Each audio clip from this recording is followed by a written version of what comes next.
Global happenings today. We communicate, we analyze global news. Stay tuned. Don't be deceived. You are not doing an election. You are fighting a war to get out of slavery, out of bondage. All these cultural reflections they are just doing for you is a camouflage. Many of us are living in denial. Even among the Igbos, they are fighting shy of saying it is our turn. Wow, I'm going to allow you watch this whole video, but this is a wake-up call to all Nigerians. Why should a man who is almost at the end part of his life talk with so much boldness, talk as if he is predicting a future that none of us can see? I mean, what this man has said, if you are Ndigbos and you had any other thoughts in your mind, or you are one of those frustrated Nigerians that you've been wishing for a change in this country, please, let's forget about politics. Just as he has said, this is a battle. We need to unify our forces and see how we can come out victorious. I've never heard him talk like this before. This is the first time I'm hearing Adebanjo speak with so much audacity and so much willingness to see a change in Nigeria via the instrumentation of Obi. Igbos, you people need to come together if we must this nation, if we must change the status quo. He took out time and said some unbelievable things, how some people who are Yorubas have changed their position. They are now supporting Obi. Igbos should not be the ones to fail him. If you are a northerner and you hear this message, please take it so important. Let's salvage this country from the hands of greedy men who only wants to stay afloat and watch other people quench in a split second. Make sure you share this video and watch it to the end.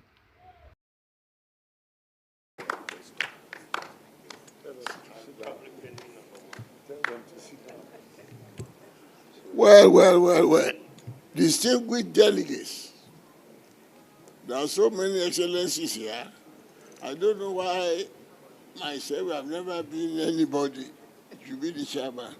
Excellency, excellency, excellency, excellency.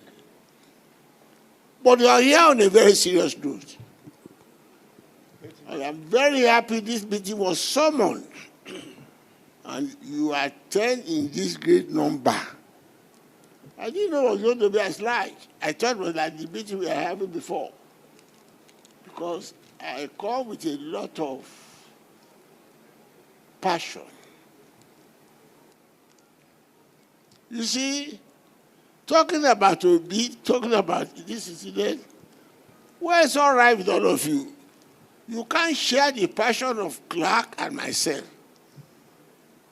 Because many of you don't know what was before independence and before the coup of 1966.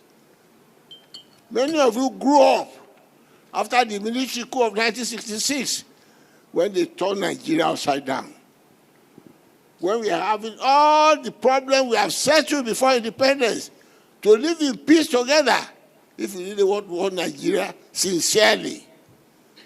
With all the problems we have, the question of revenue allocation, the question of state police, the question, we have said all that before the military came. All that is issue. What is your duty now? And listen to what you have said. And as Senator Akele said, the battle is on. I don't like us to come here and do these nice speeches. You are in a war. And our opponents are not sleeping at all. They have underrated us when we begin. They are now seeing how will this be go, and they are devising all sorts of machinations. I would like to have a meeting with at least 2 delegates from each place, because what I want to say now is this crowd is too much for me. We have a plan for action now.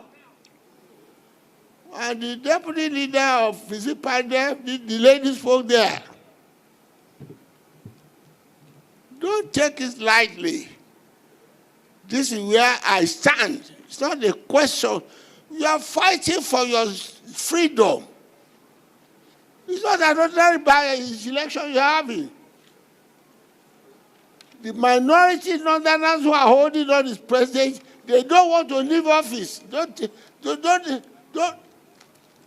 play with your freedom. Don't be deceived. You are not doing an election.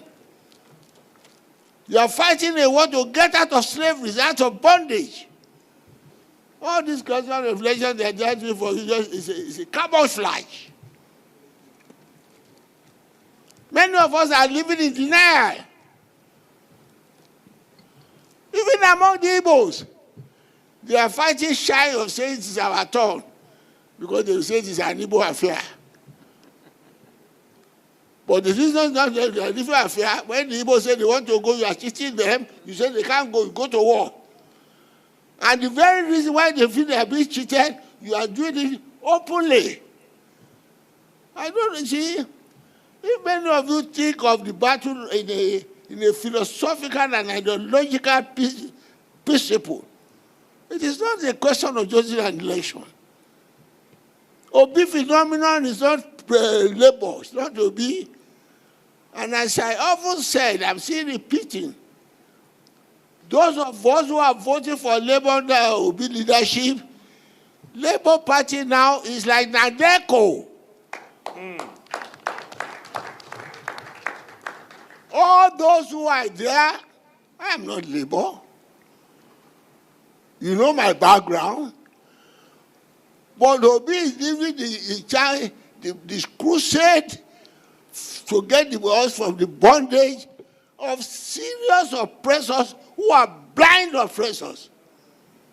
Don't make a mistake about it. They don't want to go. They don't want to live there. I'm saying it openly. And as that lady said, take it from me. A fellow Yoruba man was speaking to me yesterday at a place. I went to visit somebody, prominent Yoruba man. And that I was asking Baba Iwola, he said, you don't know Baba, I won't be here. And I said, what are you? He said, I don't will be. I said, you are gone. When Baba, obey the instruction. Obey instruction. They are now, when Opadike was talking about that they want to go to the election, it's not a joke, they have planned it. And you must all be prepared that post-election, you will give it what it takes. And my son, and your son, no, don't clap yet, Joe. It's either bend or break. If Obi doesn't win, forget Nigeria. Make when I say it, please, I'm not the candidate. I don't relate to Obi. I am saying it from the bottom of my heart. There are certain things that I tell this group I'm going to say. One of those who have believed very fervently before, you know him, I won't mention his name now. All that time was talking, I am an uncompromising believer in United Nigeria. I said, you are deceiving yourself. We never agree. He came to me 3 days ago in my village. I was just looking at him. I said, you talking like this?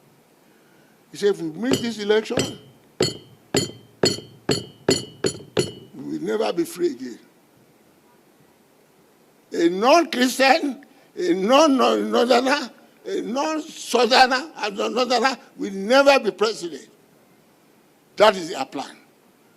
Right now, they are all binding to vote for Atiku, jettisoning their candidate to get a Northerner to be there.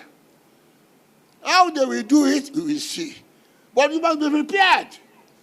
I don't want you to be said that use that mandate and make it clear that Obi is the president of Nigeria. Anything done to the contrary, they should know that. And I've been saying this before now. If you don't restructure, for us to have an agreed constitution, and you don't revert us to the constitution of independence, forget Nigeria.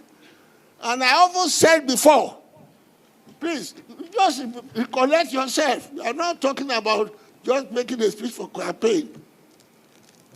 I have always advocated change this constitution before the election. There's too much of loophole in it. Nobody supported me. When I was even saying, hey, we must do this thing now before the election. If you don't do the constitution, we won't go anywhere. There is no time. I want to beg all of you here. I believe you are all sincere freedom fighters. You are not just voting on election. As somebody said, go back. Go and work like jackass. Go and make sure that anybody is going to deprive your generation, your children, their freedom and their rights, you will fight your last blood. I ask you, what do you have to gain from this election? Next April, I'll be 95. Has God not done enough for me? What's my business whether Nigeria is right or wrong? I have no children going to school. I have no children looking for a job. I have trained them, and they should train themselves, but I have grandchildren. And when those of us who believe we fought for independence, as the Pakistan government say, it is the Awolowo and Azikiwe that fought for the independence of this country. And I can claim I was a good follower.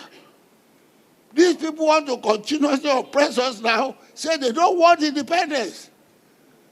It was that agitation we had that the colonial office said, all right, those who don't want independence, those who want self-government, you can have it in 1956. The North said they are not ready because they are not as advanced, they are not as educated as we are. So they said, the colonial office said, well, until you have all your own self-government, you give your independence. You all remember, not that now have the independence, self-government 1959, and we have our independence 1960. We are going on an agreed thing. The autonomy is there. How long do the free education there? Opera did the agricultural development. South Africa to develop all this education following what we did in the Western region. Our Lord be the party of Ife, he be the Amadu Bello. That was on until those who are not satisfied with the position of fairness and equity changed the constitution in 1966 by staging a coup. It is that a false constitution that we are battling with now. Exactly. And that's what you want to get rid of. They won't get it off easily. Mind you, freedom is never granted. It's fought for. And you should be prepared to fight for it. By all means. My Igbo brothers, I am not satisfied with your support. Oh, I'm telling you openly. Your people have not put your money as God has given you into this fight. Those of us who are supporting you are poor, we are short, poor church rats. We are not. South, Middle Belt, Southwest, those who are supporting you from rural area, we are supporting you very well. But we are the weak. We didn't steal any money to spend. Tell your people to come out and give. Obi should not suffer because of money about this election. We are not going to bribe anybody. We don't want your money to bribe. We want your money to you to mobilize. And what I have seen in Igbo land, I've never seen it before. I have seen unity of first class.